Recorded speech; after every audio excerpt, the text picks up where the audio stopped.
নমস্কার বন্ধুরা, আমি ইন্দ্রজিৎ এবং তোমরা দেখছো ইন্দ্রজিৎ এডুকেশন আইটিআই।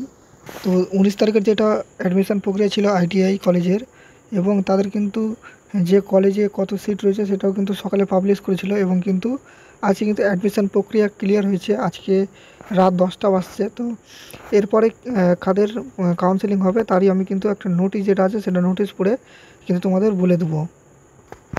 তো দেখতে পাচ্ছ আমাদের অ্যাপ্লিকেশনটা কিন্তু ডাউনলোড হয়ে গেছে। তারপরে কিন্তু আমরা যদি যাই তাহলে কিন্তু যেটা 19 তারিখ ছিল সেটা 19 তারিখের কিন্তু STOBCর যেটা অ্যাডমিশন প্রক্রিয়া ছিল সেটা কিন্তু ক্লিয়ার হয়েছে। এবং 23 তারিখে 23 তারিখের সকালবেলা বা 22 তারিখের বিকেলের দিকে আমাদের WBSCBT পোর্টালে কিন্তু আবার কোন কলেজে কত সিট রয়েছে তারই কিন্তু একটা নোটিশ দেবে। সেটা দেখে কিন্তু তোমরা কলেজে হাজির হতে পারবে, মানে 9টার মধ্যে, এবং যাদের র্যাঙ্ক যতই থাকুক লাইন হিসাবে তোমাদের কিন্তু কলেজ দিয়ে দেওয়া হবে। তো আশা করছি তোমাদের ভিডিওটা ভালো লাগলো, এবং প্রচুর পরিমাণে কিন্তু বন্ধুদের মধ্যে শেয়ার করে দিও যারা এখন পর্যন্ত ভর্তি হতে পারেনি। আরেকটা ইম্পর্টেন্ট কথা যেটা যে র্যাঙ্ক কার্ড কিন্তু তোমাদের র্যাঙ্ক থাকতে হবে কত, জেনারেল র্যাঙ্কের একমাত্র। তো জেনারেল র্যাঙ্ক যদি তোমাদের 1 থেকে 50,000-এর মধ্যে থাকে তাহলে কিন্তু তোমরা যাও। তো ভিডিওটাকে শেয়ার করতে ভুলো না। তো আজকে এই পর্যন্ত বন্ধুরা।